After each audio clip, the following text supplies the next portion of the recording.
La Japan Expo, c'est maintenant un petit peu le rendez-vous, on va dire officiel, de tous les fans de manga, de japanime, de jeux vidéo, du japonais, on va dire. Et donc pour nous, c'est aussi l'occasion de rencontrer notre public, ceux qui sont fans de nos jeux, qui viennent essayer en avant-première les dernières nouveautés. C'est un rendez-vous pour tous les gens qui aiment le manga, les jeux vidéo, enfin c'est super.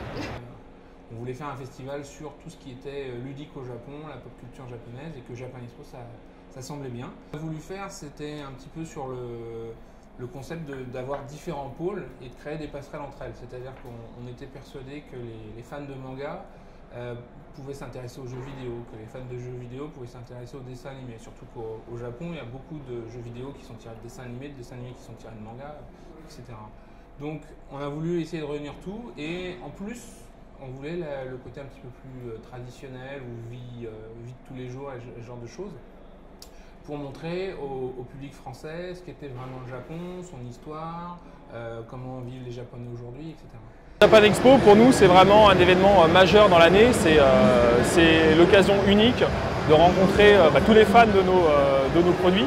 Donc en 2000, on débute, on a un festival qui accueille 3200 visiteurs sur 3 jours, avec 3000 m², donc c'est un petit festival.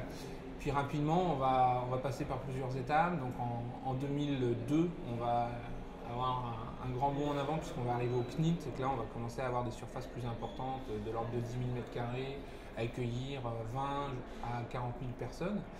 Mais c'est vraiment quand en 2006 on passe à Paris-Nord-Villepinte, au parc d'exposition de Paris-Nord-Villepinte, que le festival va prendre son envol.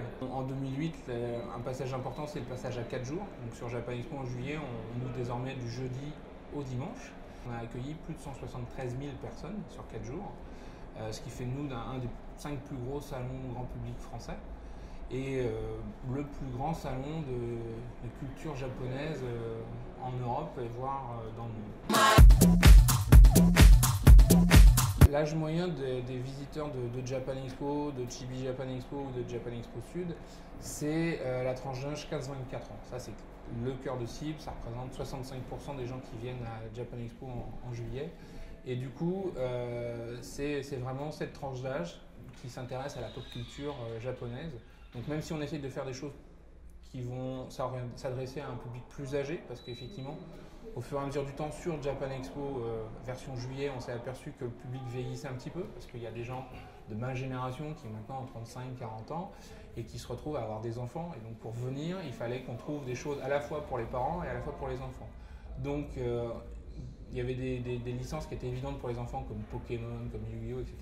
Et on a voulu développer aussi vers les adultes, en leur proposant des choses, voilà, des conférences peut-être un petit peu ennuyeuses pour les jeunes, mais intéressantes pour des gens qui veulent découvrir le pays, qui vont être contents de découvrir la musique traditionnelle, et ce genre de choses.